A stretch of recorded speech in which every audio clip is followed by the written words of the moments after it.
The Gunpowder Plot. In desperation at the Catholics' plight, the Gunpowder plotters conspired to deal a deadly blow.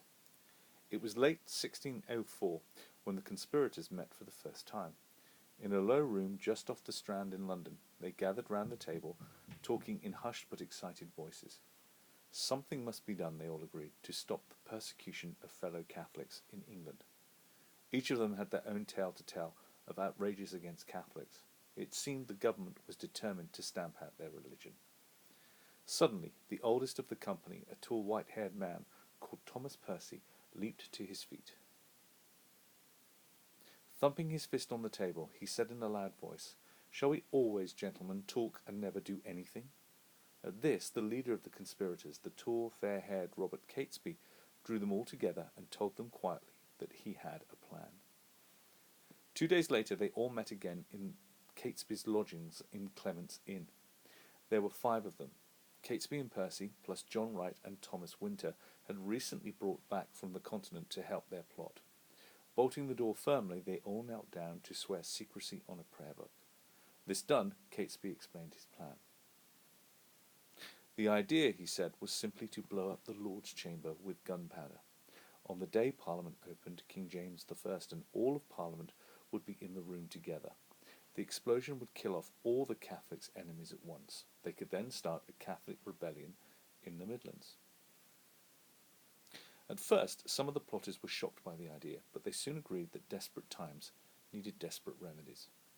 Within weeks, Percy managed to rent a small house built right on the side of the Lord's Chamber. The house belonged to a man called John Wynyard, and Percy had pulled all sorts of strings to get at court to get it. The plotter's idea was to tunnel from the cellar to this house right under the Lord's Chamber to lay the gunpowder in place. In May, Guy Fawkes disguised himself as John Johnson and lived in the house as caretaker. Catesby and the others, meanwhile, persuaded another 8 men to join the conspiracy. 2 rich young gentlemen, Sir Everard Digby and Ambrose Rockwood, were to provide money and help with the rebellion in the Midlands. Robert Keyes hid all the gunpowder in a house in Lambeth, just across the river from the Houses of Parliament. By December, everything was ready for work to start on the tunnel. One by one, the plotters slipped into Wynyard's house under the cover of darkness. In leather pouches, they concealed tools, candles, and enough baked meats and ales to last a fortnight. Guy Fawkes kept a lookout while the others went down into the cellar. Very quietly, they began to dig into the wall. It was exhausting, back-breaking work. After a fortnight's hard labour, they had only made a little progress. Then came the news that the opening of Parliament had been delayed. The plotters had a breathing space. While the diggers rested, Guy Fawkes and Robert Keyes secretly ferried 36 barrels of gunpowder across the river from Lambeth. Soon digging started again in earnest, but the foundations of the Lord's Chamber were rock hard. They seemed to be getting nowhere. Then in March they had a remarkable stroke of luck. A sound of rushing coal alerted them into a room that they had not known about. The room, or vault, lay directly beneath the Lord's Chamber, and they could get into it without digging a tunnel. A coal merchant was moving out, and after a little more string pulling, Percy managed to rent the room. Some weeks later, the gunpowder was safely laid in place. Then, with less than a week to do, disaster struck. Someone had betrayed them. One of the plotters had sent a mysterious letter anonymously to the Catholic Lord Monteagle, warning him to stay away from Parliament on November the 5th.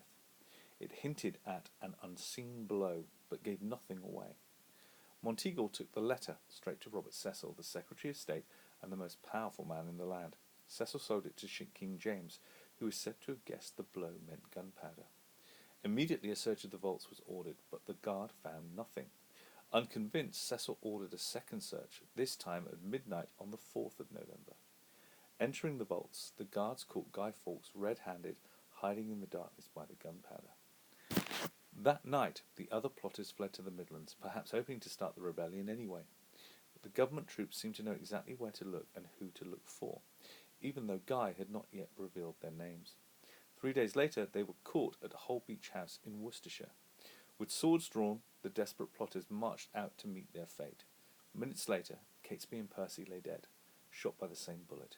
John Wright was dead too, and the rest were all taken prisoner. They were brought to London, tried and executed the following January, along with Guy Fawkes. So the Gunpowder Plot had failed, or so it seems. The story of their plot, told above, is one handed down in history, but a close look at the evidence reveals many things this story which do not quite add up. Some historians now suspect that the Gunpowder Plot was a hoax, organised by the government to discredit the Catholics. If so, the King's spymaster, Robert Cecil, covered his tracks so well that only tantalising hits and doubts are left to give us